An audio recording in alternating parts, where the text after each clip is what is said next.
Nah, gitu. Nanti diedit, nanti yang dibaca panjangnya danya Al-Mudawamah, salah satu taman surga yang dikasih nama oleh persahabat Al-Mudawamah. Jadi para jamaah Al-Mudawamah itu orang-orang yang dawam, istiqomah, konsisten, continue mengamalkan, mencintai, menyebarkan thariqah Qadiriyah Naqsyabandiyah Mahad. Amin ya rabbal alamin. Sering hadir di tempat manaqib berarti kita sering hadir di taman surga. Tidak suka hadir ke tempat manaqib berarti jarang gaul di taman surga. Jadi ini semua penduduk surga. Amin. Alhamdulillah. Alhamdulillah. Mana surganya ini? Masa di surga ada pohon jamu aja? Bukan pohon ada pohon juga ada nanti di surga. Taman surga. Secara hakikat surga la ilaha illallah. Fil jannah fid dunya jannatun faman dakhalaha lam yashtaq ila jannatil akhirah. Di dunia itu ada surga. Siapa yang masuk ke surga yang ada di dunia, dia tidak akan merindukan surga akhirat. Apakah surga yang ada di dunia? Jannatul ma'rifah, yaitu surga ma'rifat. Apa ma'rifat itu? Zikir. Apa? Zikir. Sudah punya zikirnya? Sudah punya zikirnya? Berarti kita sudah punya ma'rifat. Alhamdulillah. Saya tugasnya tabaruk kitab Fadhailus Syuhur, tentunya membahas tentang bulan Muharram. Bulan Muharram. Coba sama-sama ucapan Muharram. Sama-sama Muharram. Kalau orang Cirebon bilangnya apa biasanya? Haram saja. Sama dengan orang Bandung. Gak apa-apa kita sebut nama-nama bulan Hijriah yang dibahas oleh para sahabat di kitab Fadhailus Syuhur. Jadi kitab Fadhailus Syuhur itu membahas semua huruf yang ada di bulan Hijriah. Coba kita baca bulannya saja. Coba Muharram. Apalagi? Sama-sama, Bu, jangan lihat terus ke saya, baca sama-sama. Di saya mendek-dek ini. Mendek-dek. Lihat ke sini. Muharram sama-sama. Muharram. Safar. Salat. Rabiul Awwal. Rabiul Tsani. Jumadil Ula. Jumadil Tsaniyah. Rajab. Sya'ban. Ramadan. Syawal. Dzulqa'dah. Dzulhijjah. Nah, itu nama-nama bulan Muharram. Apa semuanya? Iya, sama-sama. Sekali lagi enggak apa-apa. Muharram.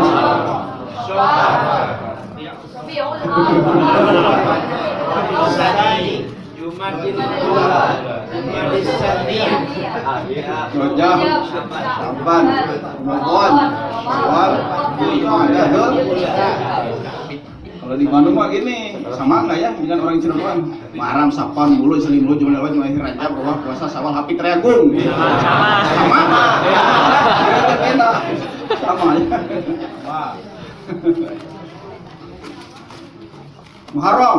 Mim ha ro mim. Muharram. Mim ha ro mim. Mimnya kata para sahabat diartikan mujahadatun nafs, hanya hibdul hurmah. Ro-nya ridwan, ridwanullah, ridha Allah. Mimnya, nah di kitab itu belum tertulis itu. Ada yang terlewat di kitab Fadhailus Syuhur, ada yang terlewat. Mim dari bulan Muharram yang terakhir belum ada penjelasannya. Jadi yang nulisnya kelewat mungkin gitu. Jadi masih diperbaiki. Yang pertama mujahadatun nafsi. artinya memerangi hawa nafsu. Memerangi hawa nafsu. Bapak Ibu sering mendengar kalimat nafsu, sering? Apa nafsu itu? Syahwat. Makan. Nafsu. Jadi ternyata nafsu itu satu kata yang banyak makna. Satu kata yang banyak maknanya, banyak artinya.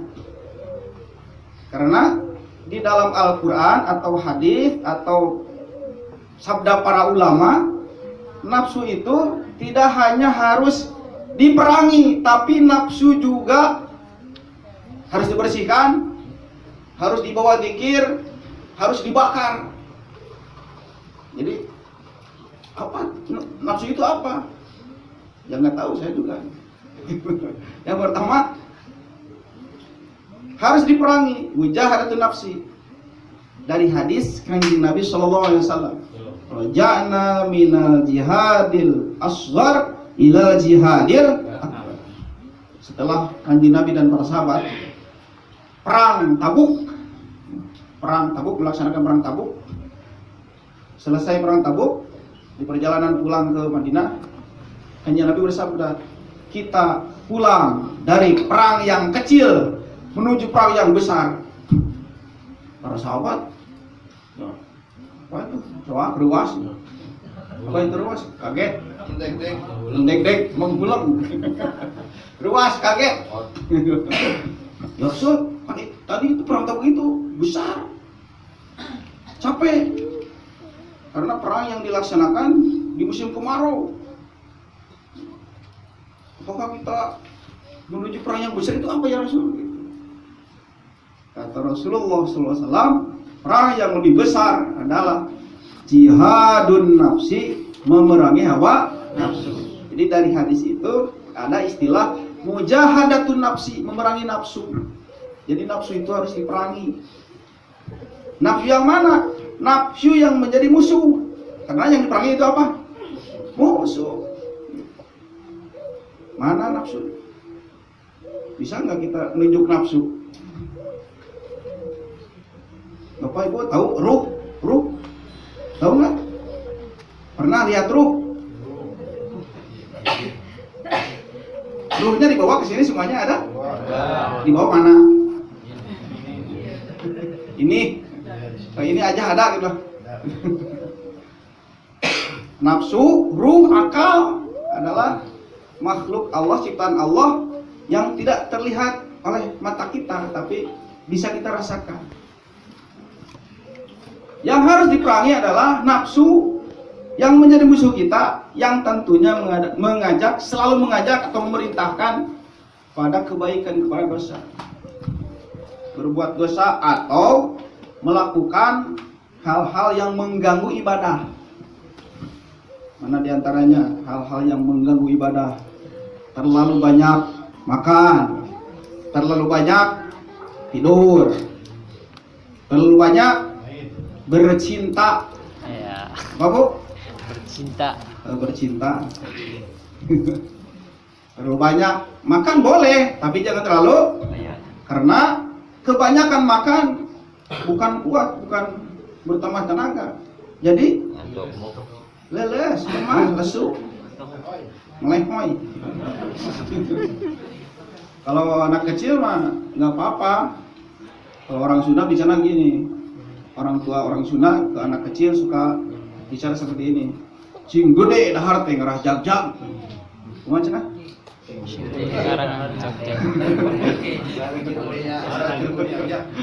Yang banyak makanya supaya kuat, gitu kan? Kalau bagi kita yang sudah pada sepuh, ini pada sepuh atau masih muda-muda ini? Muda. Kalau kita yang sudah pada sepuh ini, sepertinya yang paling muda di sini saya ya. Kalau kita yang sudah sepuh-sepuh, banyak makan, bukan kuat, tapi ngantuk, melehoi. Coba nanti malam ibu kalau mau tahajud sebelum tidur, nasi goreng, mie goreng, liwat bakso, makan dulu yang banyak. Coba bangun malam, bawa jasad kita untuk kita sudah makan yang banyak. Apakah akan kuat atau melehoi? Ya, melehoi? Ternyata banyak makan itu. Melehoi. Jadi lawan nafsu, ditundukkan, diperangi supaya tidak mengikuti keinginannya. Makan, tidur, kemudian bercinta. Jangan dibahas itu mah, bercinta aja udah. Kemudian ada juga nafsu yang harus diajak berzikir, karena di dalam Al-Quran kata Allah, Al-A'raf 205, wadhkur rabbaka fi nafsika, sebutlah nama Tuhanmu dalam nafsumu. Nafsika itu nafsu, tapi para ulama sering mengartikannya dalam jiwamu. Kalau yang berzikir apa? Dalam yang ada dalam diri kita apa? Hah? Apa? Hati apa? Hati. Atau qalbu, berarti nafsu di sini diartikan dengan hati. Sebutlah nama Tuhanmu dalam nafsumu, dalam kurung jiwamu, garis miring hatimu, latifah qalbu, yang ditanam di sana zikir khafi. Jadi nafsu itu terkadang diartikan dengan hati. Kemudian nafsu juga diartikan dengan diri kita seutuhnya. Diri kita seutuhnya ini semuanya, dohir dan batinnya, ruh dan jasadnya, jiwa dan raganya, nafsu itu. Ya. Kemudian nafsu juga kata Syekh Abdul Qadir Jailani harus kita bakar. Ahrid nafsaka wa illa ahraqatka. Bakarlah nafsumu. Jika kamu tidak membakarnya, dia akan membakarmu.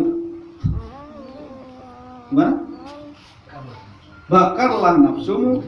Jika kamu tidak membakarnya, dia akan membakarmu. Dengan apa membakarnya? Dengan zikir.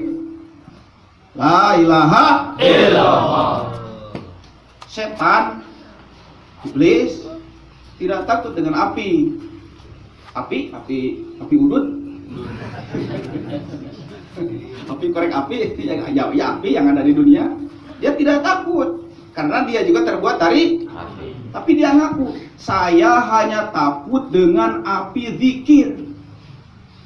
Kalau ada api zikir saya terbakar.